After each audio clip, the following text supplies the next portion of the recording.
Assalamualaikum and good morning, distinguished guests, respected judges, teachers, and fellow participants. Before we begin, let us introduce ourselves. My name is Mike, and I will be the first speaker. My name is Alia and I will be the second speaker. My name is Maria and I'll be the third speaker. And we are from SMT Pandan. Today, we are honored to present our innovation entitled Safe Flag System, a confidential reporting system designed to support victims of online harassment.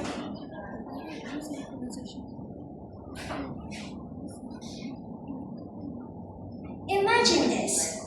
A 4-4 girl discovers that someone has used a photo to create an inappropriate AI-generated image. She feels scared. She feels embarrassed. She knows it is wrong. She even knows where to seek help. Yet, she remains silent. Why? This question became the starting point of our project. To understand this issue better, we surveyed 40 secondary school students consisting of 30 female students and 10 male students. Our findings surprised us. 82.5% already knew what online harassment is, and 75% agree that AI-generated image is a serious issue among teenagers. 80% knew where to seek help if they became victims. At first glance, this seems encouraging. Students are aware, students are informed, students know where to go. However, when we ask whether they would actually report an incident to a teacher or counselor, 72.5% answered maybe. We wanted to know why.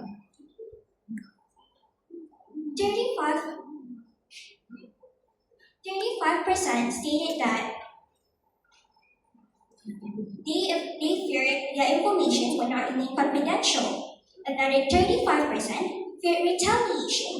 In addition, 50 stated that confidentiality is very important when reporting. This led us to an important conclusion. The problem is not awareness. The problem is trust. Then, we discovered something even more interesting.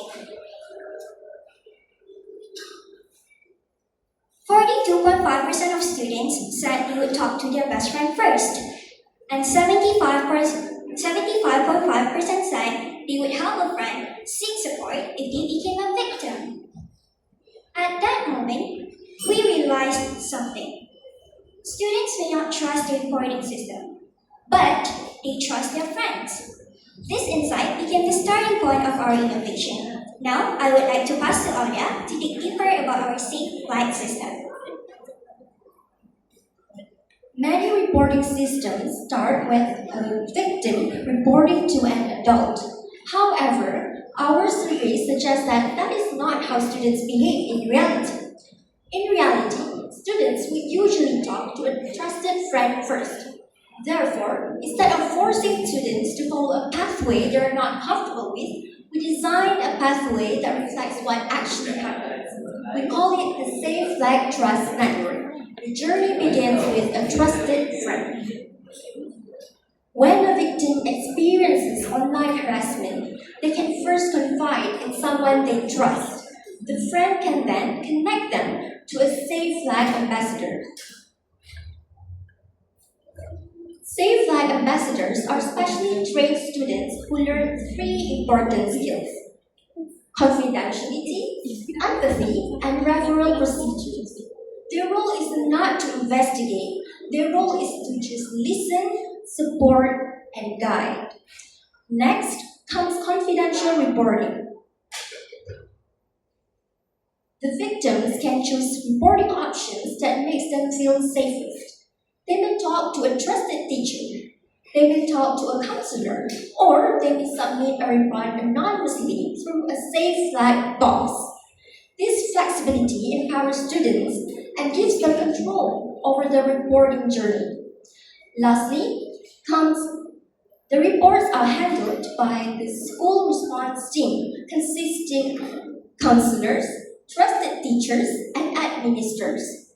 Every report will be handled confidentially and professionally. What makes our innovation different is simple.